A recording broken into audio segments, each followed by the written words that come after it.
Yo, what's up? Welcome back to another episode of the SWUS. Continuing on college football week 4, which is hopefully better than week 3. That Saturday crushed me.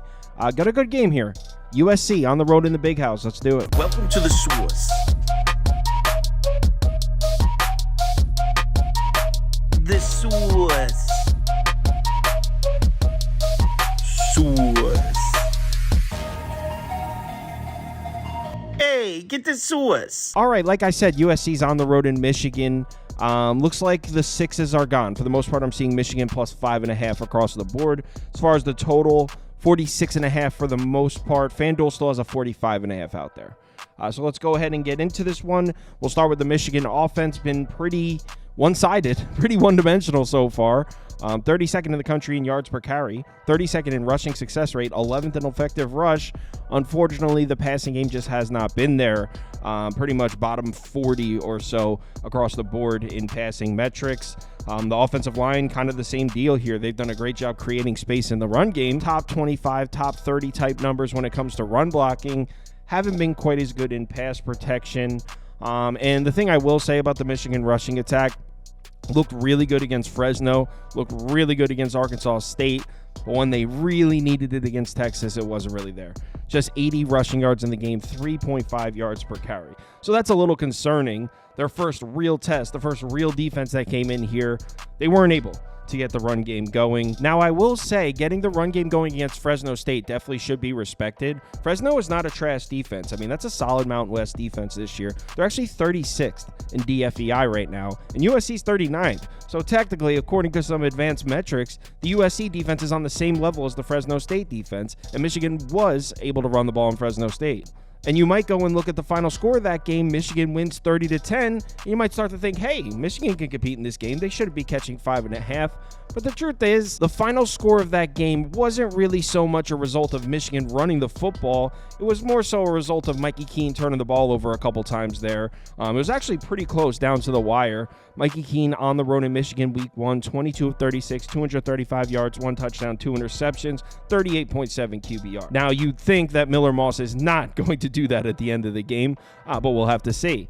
But let's stick with the Michigan offense. There's been an announcement. Davis Warren will not start this game at quarterback, and if you've watched any Michigan football, you'd understand why they made that decision. I mean, he's completing 66.7% of his passes, just 444 yards on the season, 2 touchdowns to 6 interceptions. Alex Orji's going to get the start, which means Michigan's going to come out with even more so of a heavy rushing attack at this one. In his career at Michigan, he has 20 career pass yards, 181 rush yards. Pretty sure he's only attempted 7 passes in his career. So Michigan, already an offense that we know relies on the run game, maybe even more so now that Alex Orji is going to be starting at quarterback. Now, you might be thinking, who cares? It's a Lincoln Riley USC team. They don't play any defense. And in most Lincoln Riley seasons, you'd be correct. But this year might be a little bit different. Danton Lynn is in to be the defensive coordinator. He was an NFL guy. He was with UCLA last year, and they had an amazing defense. They also brought in a bunch of pieces through the transfer portal, and it seems to be working so far. USC's defense is sitting at 39th in DFEI. That's great for a Lincoln Riley team, especially this USC team. Look at their numbers against the run. 65th in the country in yards per carry allowed, 16th in success rate. So they've done a really good job against the run on these early downs, 60th in effective rush. They opened up their season against LSU, which I think most of us would agree, definitely a top 25 offense, maybe even a top 10 offense in the country. They held LSU to just 308 total yards. Now, the efficiency numbers, 7.9 yards per pass attempt, 4.5 yards per carry.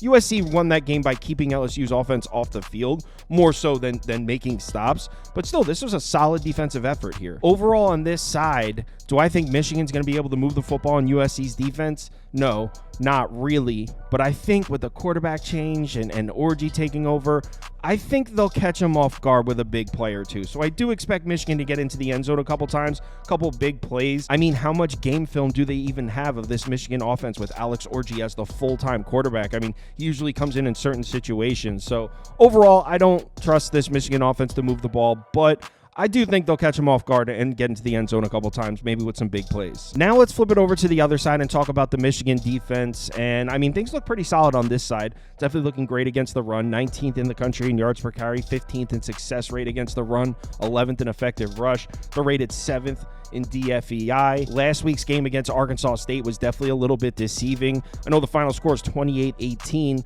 Looks like Arkansas State was able to move the ball a little bit on them. It's not really how it went. Through the first 3 quarters of the game, Arkansas State had 134 total yards, just 3 points. They scored 15 points and 146 yards in the fourth quarter alone. The backup quarterback came in, Timmy McClain, 7 for 11, 82 passing yards and 2 touchdowns, all late in the game. The score at that time was 28-3, and there were 6 minutes left. So basically, Michigan was just sitting back with 4 deep. I wouldn't read too much into Arkansas State scoring 2 touchdowns with the backup quarterback late in the game. Michigan was just sitting back in a deep zone. So this Michigan defense has definitely looked good, other than Quinn Ewers. I mean, Quinn Ewers pieced them up. And you could say, hey, Quinn Ewers is a lot more proven, a lot more experienced. Who has Miller Moss thrown the ball on? And I guess that's fair. I mean, he's made 3 career starts. One was the bowl game where he threw like 1 billion touchdowns. That was against Louisville, who had the 20th ranked defense that year, but it was the bowl game. Can't really take numbers from the bowl game seriously. This season, he's played against LSU and Utah State. Those 2 teams ranked 96th and 114th defensively. So yes, you could make that point that Miller Moss, this is his biggest test ever on the road in the big house. Michigan's defense is sitting at 26th in effective pass. This is going to be a test for him. But the thing is, I watched that entire LSU game. I mean, we all did. It was a standalone game. The plays that Miller Moss and those USC wide receivers were making, doesn't matter what defense. I mean, perfect coverage. They're making one-handed catches. Miller Moss was getting sacked and still dropped the ball right in there. The plays they were making, doesn't matter what defense they're playing. I think they're that talented.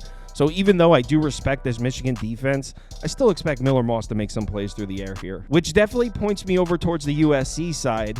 I am a little worried, though, that USC just never seems to cover the number coming off a bye. In the last 5 seasons, they're 1-4 against the spread after their bye week, which obviously I don't love.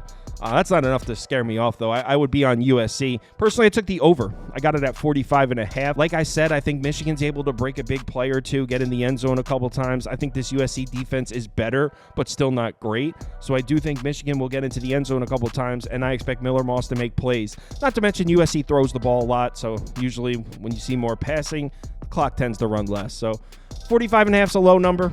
I'm taking it over. If you want to see all the bets I currently have open, head over to KyleKirms.com and click on Open Bets. Live shows. The Saturday shows 10 a.m. up to kickoff. We'll go through every single game, or as many as we can. We did 28 last Saturday. Usually we win more than that. That was a terrible one. So yeah, if you're able to make it, we'd love to see you in the comments. Let's have ourselves a good week 4 here. Need a bounce back. Remember to bet responsibly, and I'll talk to you in the Discord.